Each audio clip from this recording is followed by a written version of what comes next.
At the two dots on Mem Gimel Amud Beis. Mem Gimel Beis, two dots. So Ish Mekadosh Bito. The Mishnah says that a father is able to marry off his daughter. Tanan Hosam. We learned the Mishnah Gittin Nara Moroso. A girl who's 12 years old who's Moroso, meaning she's Mukudeshes. Ersin, she's betrothed. She's married, but she hasn't been taken fully as a wife. And now the husband, after the Ersin, the kiddushin decides to divorce her. Now who's qualified to receive a get? Namarosa hiva via makabnes gito. Either she or her father, both are qualified to receive the get. Although she's still in the domain of the father. She's She's 12 years old. Puberty. She reached puberty and she's 12 years old. She's considered an adult, but she's not considered fully mature. No. Nara. There's the 6 months before Bogeres. Oh, before. Nara is 6 months before. No, Bogeres is 12 and a half. 12 and a half is Bogeres. So this is between 12 and 12 and a half, correct. So she is Bas Mitzvah. She's Bas Mitzvah, correct. But she's still in the domain of the father. Okay? So the Tanakama says that she or her father, either one, are qualified to receive the get. So if the husband puts the get in her hand or her father's hand, or either's domain, she's divorced.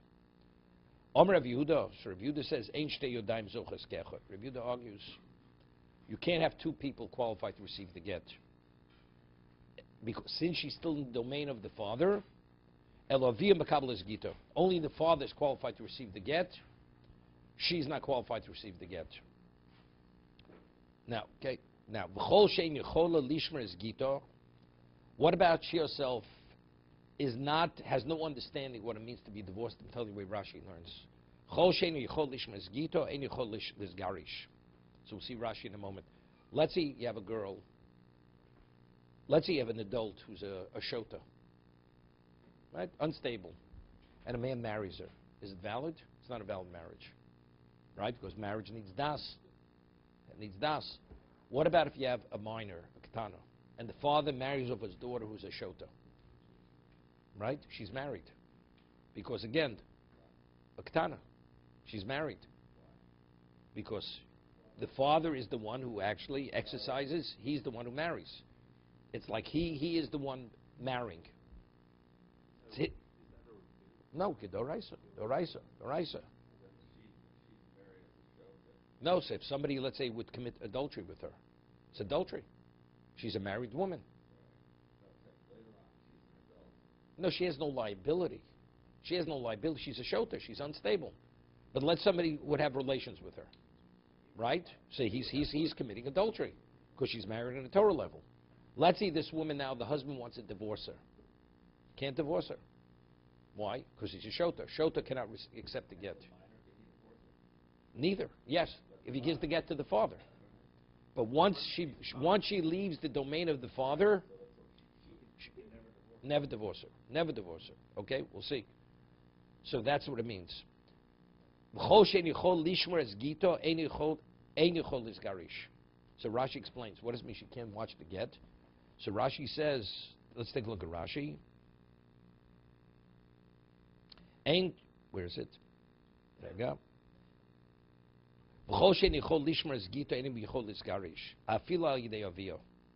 He says even the father cannot accept it. Listen, even the father. Not like I just said. We'll go to Tosis in a moment. Why? The shoti, because she's unstable. But the problem being unstable is not because if you're able to put it in a person's domain, why is her hand worse than the main? It says, V'shilchumi beiso. You send her away from your home. When you give her the get, she's not returning. She understands the significance of what it means to receive the get. So it comes to exclude a situation that after you give her the get, she's coming back. She doesn't understand what it means that she's divorced. Divorce means the relation is terminated. She has no understanding of that. So therefore, if she's a shota, being unstable, so now even the father, because who is he divorcing? He's divorcing the woman through giving it to the father. But if she herself is coming back to the husband, because she has no understanding of what that is, so therefore the get is not a get. So let's ask a question. Let's say she'd be a minor. She's not a shota. She's not unstable. And you give it. Let's say she's too immature to understand. Everybody agrees it's a valid get. It's valid. What? Because the father watches over the child. Because the daughter as a person has the capacity ultimately to understand. Presently, the father is the equivalent of the daughter. He watches over the daughter. So therefore, she's the equivalent of a person. When you send her away, she's not coming back. In her own right, ultimately, presently, because the father. But what if she's a shota? So it's a temporary situation, because once she becomes an adult, right, she's coming back. Because now she's no longer in the domain of the father, once she becomes the adult. As a result of that, even as a minor, he cannot accept the get on her behalf, the father. Okay, so there are two aspects. The father, even though he will watch her, but that's only a temporary situation. So if she's a minor, although she has no understanding, but she has a father to watch over her, therefore, and ultimately, when she becomes the adult, she'll have an understanding of what the significance of a get is. Therefore, once you send her off, she's not coming back.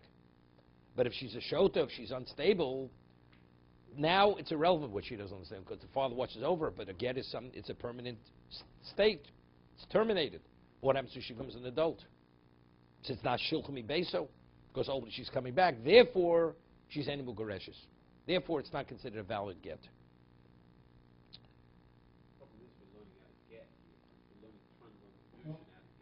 No, without learning kiddushin from anything. Right now, we haven't discussed kiddushin. The Mishnah said, now we're trying to understand what it's saying. The Mishnah said, right? We'll discuss kiddushin in a minute. We'll discuss kiddushin.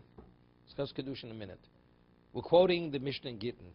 It's a machlokes, Tanakamo, the Chachomim, and Reb Yehuda. Is the daughter qualified? Well, she's a minor. She's not a shota. Is she qualified to receive a get? So Chacham say yes. Reb Yehuda says no. Less than 12 years old. Oh no. Now we're talking about Nara, 12-year-old girl. She has das. She's an adult. But she has no independence. But since she's still in the domain of the father, do we see her? We'll see Rashi in a moment. Because Rabbi Yochanan, the French, what about for Kedushin? If a woman wants to accept Nara, she's an adult, but she's still in the domain of the father, she wants to accept Kedushin without consulting with the father. She's not acting as the agent of the father. So we're dealing with a narrow case of a 6-month period. During that 6-month period. Correct. So let's see. Omer Rish Lakish, so Rish Lakish says, K'machloks l'gershin, kach machloks kedushin. As the Chachomim argue with Reb Yehuda regarding divorce, they argue in regard to kedushin. Could the Nara accept kedushin independent of the father? Just as she could accept a get independent of father, she's considered divorced. Identically, Rish Lakish says the Chachamim are of the opinion that if she goes and she accepts marriage from a third party, she's married. So the father could accept marriage, or she could accept marriage. The Chachamim, no. Chachamim. And Rabbi Yehuda says, no, just as by get, you only have one person who's qualified. Only one person is qualified. But again, if the father would make her a shliach, of course, even Rabbi Yehuda would agree. Make the daughter a shliach.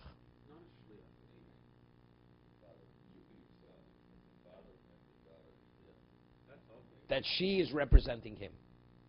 So it's one yad. It's not two yodaim. She's not independent of the father. Right?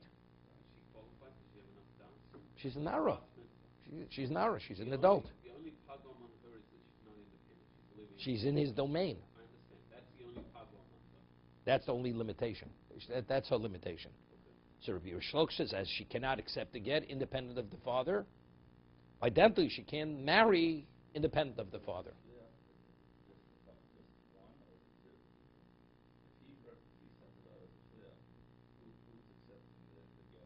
It's the father's accepting it. If he would appoint a third party, if the father would appoint a third party to receive the get on behalf of his daughter, is she divorced? Okay, so why is the daughter, who's an adult, worse than the third party? Right? It's no worse. Correct? But that was, according to what we're talking about here, so according to the Testament, although the Buddha says only the father. I'm going according to Rabbi Yehuda. According to Rabbi Yehuda. Only So good. So if the father would appoint the third party, not the daughter, to accept the get. what about the daughter? Wait a second. Let's talk about the third party first. Third party, but good. So now he appoints his daughter to receive the get on his behalf. Is she divorced? She is divorced. Why is she worse than the third party? She's an adult. She's qualified to be a shliach. So then there's two people. No, there's one person. She is the father. She is also the daughter. But Rabbi Yehuda's opinion, daughter does not have the capacity to receive a get in her own right. She's a shliach, like a third party. What? She's not the. She's the father. She is the father. Exactly. But the Rish Lakish says that she cannot receive the get independent of the father. She cannot accept kiddushin independent of the father. That's Rish Lakish. Are they saying that it can be, it could be one or both, or it has to be both? The father and the daughter both, or the father out? Again. Is the opinion of the father and the daughter? Let's not get confused. The Mishnah, the Mishnah in Kiddush in Gittin speaks about a get. Tanakam holds what? Could the daughter receive the get independent of the father? Yes. Rabbi Yehuda says no. Hey, that's the argument. That's explicit in the Mishnah in Gittin. Now we have a new question. What about regard to Kiddushin? Rish Lakish says the same argument as we have for kiddushin, we have for Kiddushin. Not complicated. Okay. Exact same argument. What's unclear? I'm so unclear that with Gershon, I was saying that when you say that the Ram said that both the father and the daughter can accept Gershon, it's either or. Well, Once one receives it, you don't have to give a second get. She's divorced. Either or together. What do you mean together? Either or. You pay a bill. You got paid a second time if you paid it the first time. The bill's paid. Whereas Rabbi Yehuda says Only the father. Correct. That's Rish Lakish. Rabbi Yochanan, no. Rabbi Yochanan says, Machlokes in the Gerushin. The Machlokes between Rabbi Yehuda and the Chacham is only regard to receiving the divorce. Aval the Kiddushin. But for marriage, Divri Akol, Avi Avlohig. Even the Chachamim concur, it's the father and not the daughter. Okay? Now, what's the rationale? Why by Kiddushin do the Chachamim concur with Rabbi Yehuda? Vam Rabbi Yossi B'Chanira.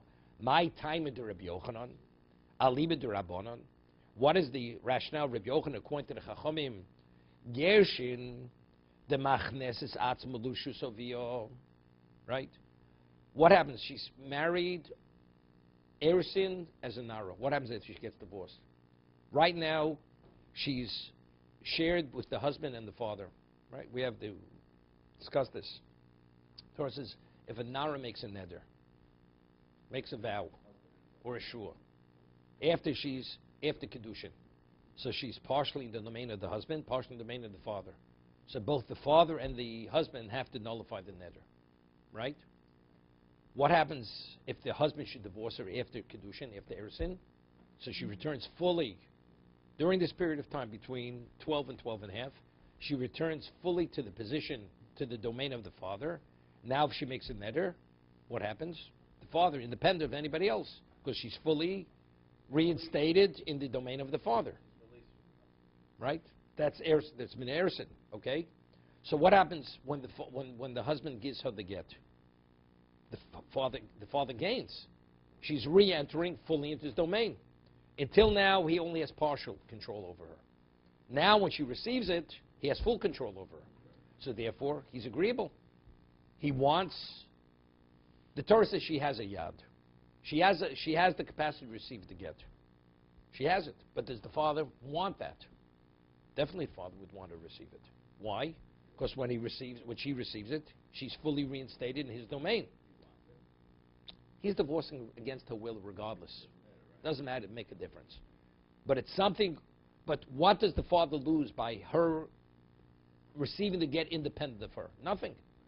right? Because now she's fully reinstated in his domain. But wait a second. But kiddushin, what happens if she accepts kiddushin independent of him? Well, she's not a shliach to accept the kiddushin. So what? She leaves his domain. Here she's fully in his domain. Now by accepting kiddushin, she leaves his domain. To whatever degree she leaves. She's giving up something.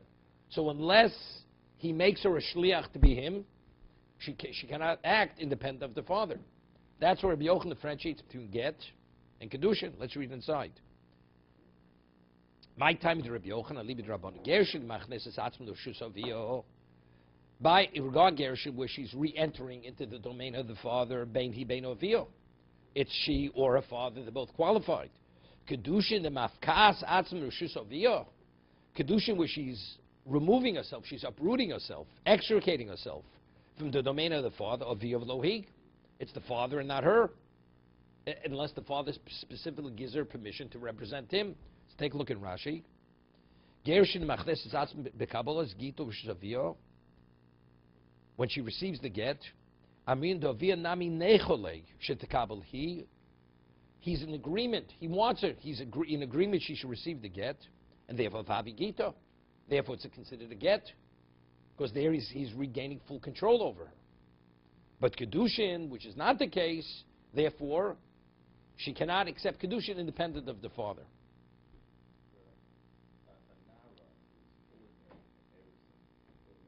No, Nisu, that's chup and Nisuin.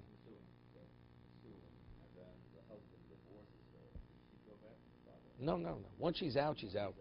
Fully out, she never goes back. Because when we discuss the case, you have Yisom B'chaya of. You have an orphan in the lifetime of a father. What is that case? A man marries his daughter off as a minor, and then afterwards, the husband divorces her as a minor. So, when the father married her off, he fully married her. So that means she left his domain totally. Now when the husband divorces her, whose domain does she re-enter into? Nobody's domain. So if that's the case, she's the equivalent of an orphan in the lifetime of a father. The father can marry off only rabbinically. Now when the father marries her off, it's only rabbinical marriage. What? Therefore he cannot nullify in the Doran. Only Ersin. No. Only Ersin, because she's still partially in his domain. Once she's out forever. Okay? Let's go further. Rabbi, is there a special procedure for Na'ara when she reaches the age of 12 and a half to proclaim that she's no longer a Na'ara? Well, she has to bring proof from the time she was puberty, right? That's when she becomes that's the equivalent when she's a Na'ara. The presumption is when she's 12 years old, she's a Na'ara. She reached puberty. So you just calculate 6 months later the time. But is there a No. I heard in Marseille they had a special ceremony. Is that true? Okay. Well, that was bar mitzvah. Okay. It's a private joke with Robbie. Okay. So Mari asks a question. Very mamar de mafkas atzim rishus avio. Mamar. Now, you have a woman. She's a yavoma, a naro. She was married to a man. She's widowed during this period of time between 12 and 12 and a half. And now, one of the surviving brothers, rather than doing yibum, he gives her in the presence of witnesses something of value, shavet pruta, and says harei mukadeshesli. That's called maimer. Maimer is like words. It's referred to as words because what he should have done, he should have performed yibum. But rather than that, he did maimer. So it's considered, we'll see in a moment, she's considered married to that brother. Although it's not full. Yibum, once yibum happened, yibum is the equivalent of nisuin. That's bio, because there's yivam yovo or leho. The Torah says explicitly. That's yibum. Giving something marriage is not marriage itself. Going through the act of marriage, what's normally marriage, is not marriage. It's not the fulfillment mitzvah of yibum. So what happens if the yavam gives the nara kiddushin? That's mamar. We'll see in a moment. She's considered married. Although, no, doraisa. Although it's independent of the father. independent of the father. Utanan, Ketana Mina Erisin, Ein Osin Mamer, El Midas Avio. If she's a Ketana Mina Erisin, she's widowed as a minor, after Erisin. The surviving brother or brothers, any one of them who does it, he can only do the act of marriage, only if the father's in agreement. Das Avio. Mamer. Nara, but if she's a Nara, she's an adult. She's able, whether the father's in agreement or the father's not in agreement, independent of the father, she's considered married. She's married, it's considered kiddushin. So we see here, although she's extricating herself to a greater degree from the father, right? Father has certain rights. She's extricating herself. We'll see later. The Gemara is going to say something later. Even though we speak about the Zika, right? A Yavama, until Yibum or Chalitza is performed. The Yavam, if Yibum is done, then she becomes the wife of the surviving brother. If Chalitza, she's released, she can marry him when she chooses. Right now, she's bound, right? She's what we call a woman waiting. She has to have one or the other. So you would say, the reason why, what was the rationale which was given according to Rabbi Yochanan? Because Mafkas Asatzma, Rabbi Yochanan, because she's extricating herself from the domain of the father. But over here, the kiddushin, to what degree is she extricating us to a greater degree than in either case? Normally, a father says, I want to choose your husband. Right? That's his choice. He wants to choose the husband. But here, the fact is, he can't choose the husband here. Because she's bound to the surviving brother. So if that's the case, even Rabbi Yochanan should be in agreement. Right? This is similar to get. Correct? He's not losing anything. What is he giving up by her actually marrying herself off? So therefore, she should be able to act independent of the father. And ultimately, the Gemara is going to say this. The Gemara is going to say this, that even according to Rabbi Yochanan, when Rabbi Yochanan said his halacha, that's by kiddushin, where she's a woman not attached to anyone. It's the father's decision who will be the husband. So therefore, he will make that decision. But over here, where she's bound already, connected to one of the surviving brothers, therefore, her making the decision who she's marrying is unrelated to the father. Where there's multiple brothers, does the father have any? No, it makes no difference. Because in either case, no input. No input whatsoever. My problem was, in this case, where she did Maimon with one of the brothers, the other brother, if he did Bia, he would do marriage. It's not simple. It's a question of my Mr. Rabbanim Doraisa. It depends if it's Doraisa Rabbanim. Yeah. So but okay, you see the parentheses here, which the Gemara ultimately is going to deal with. It says, Mash'enke b'kedushin. See, Rabbi Yochanan, the Gemara in the conclusion will show, but which is not the case with kedushin.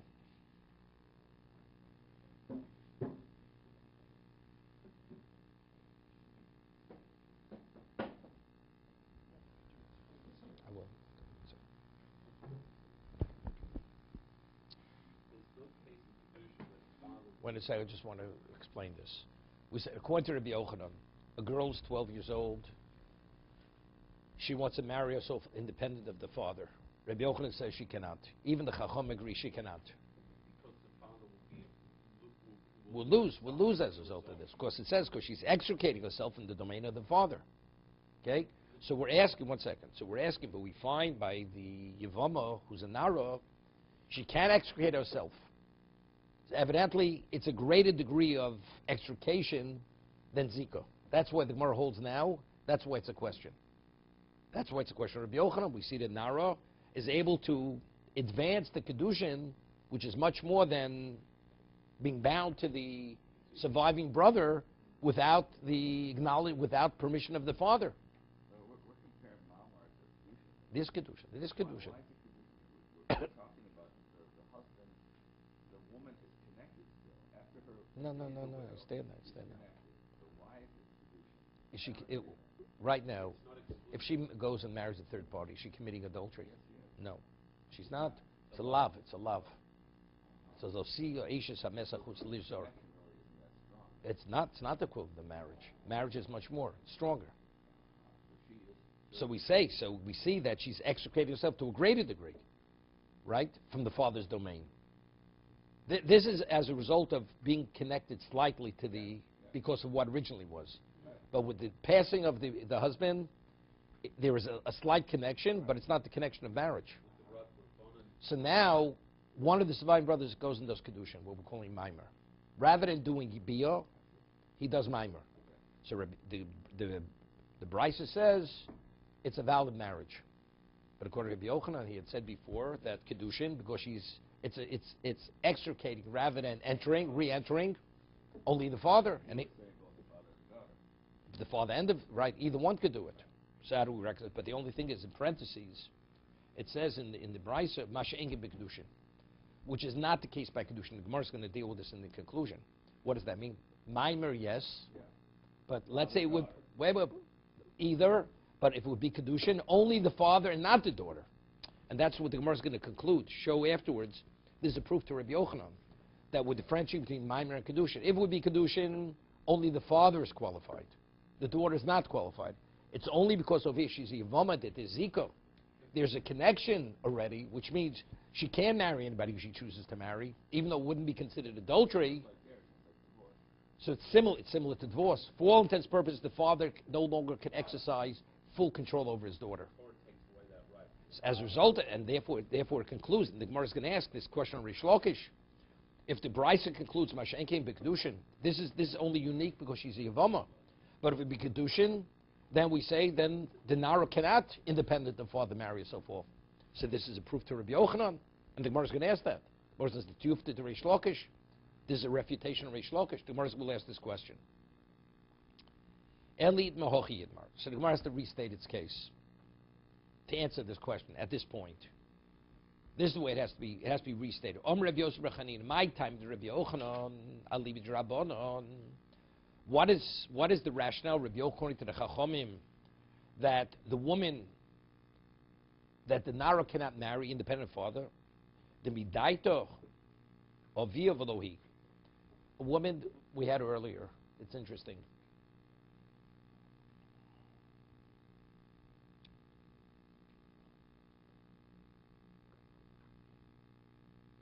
The Gemara says in Basra.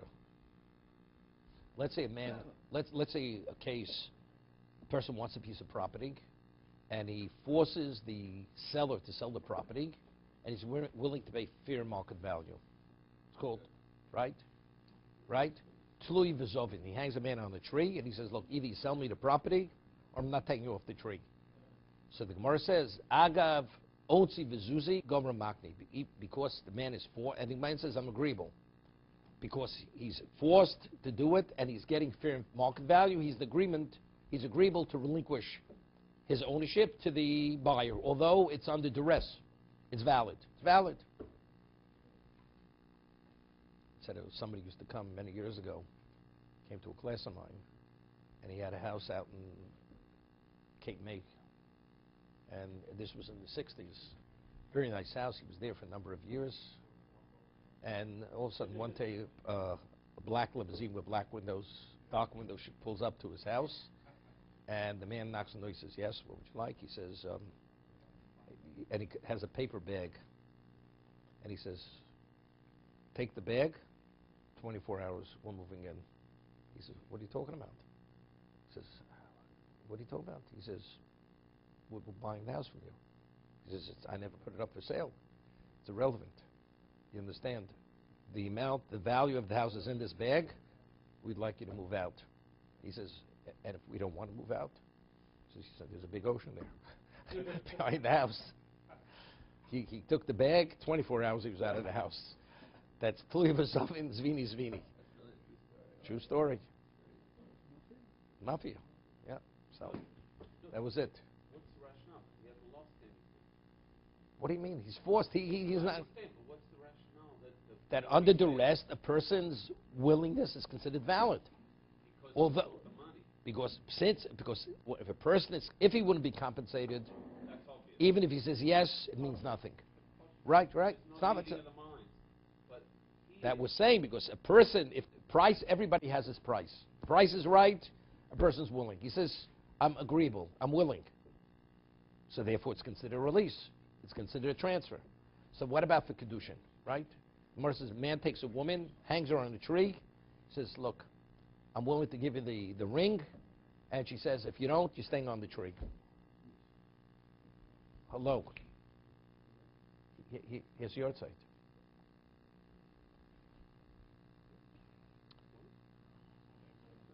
He hangs her on the tree. Okay. He hangs her on the tree and he says, either you marry me or you're not coming down from the tree. So the Gemara says, on a Torah level, she's mukadeshes. She's married. Okay?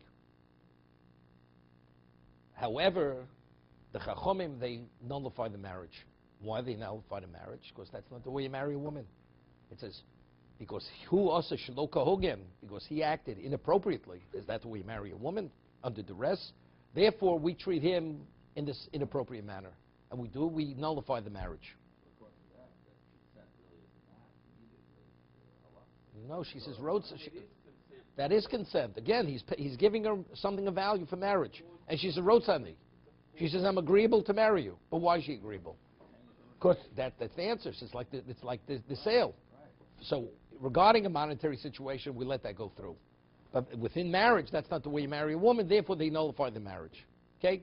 That's the Gemara in Bava Basra. So on the base in kiddushin, there's a discussion. What about if you compel a man to marry a woman? Not the woman. Man wants a son-in-law. Puts him on a tree. He says, look, I want you to marry my daughter. If not, you're hanging. You're going to leave you hanging. Wait a second. We're talking initially. Is it valid, the marriage, or not? Is it valid marriage? It's a machlokes rishonim. The Rashba over there cites a machlokes rishonim. He says, rotzani. If you compel a man to give a get, and he says, rotzani, she's mugareshes.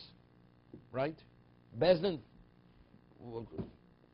brings enough pain on a man to give a get to a wife, and he says, I'm agreeable, she's divorced. So what about for marriage? You force a man to marry a woman. What's the difference? Well, say in the case of the divorce, that the woman that compelling him are really bringing out his true inner desire. But kiddushin, you can't say that. Why shouldn't you say that there's a true inner desire for this one and not that one? Okay. But he says, okay, that's the Rambam. If he goes, go with Rambam, it's good. Like you're saying. Because he's compelled, anybody being compelled to say ultimately yes. Right. If the pain is right or agreeable. But let's say they even if the man was willing to, what's his name? They give the man money. They give the man money to marry the woman. Right? And he says, I agree to marry her. There's a question whether it's marriage or not. So the way they differentiate this, in terms of agreeable to be married,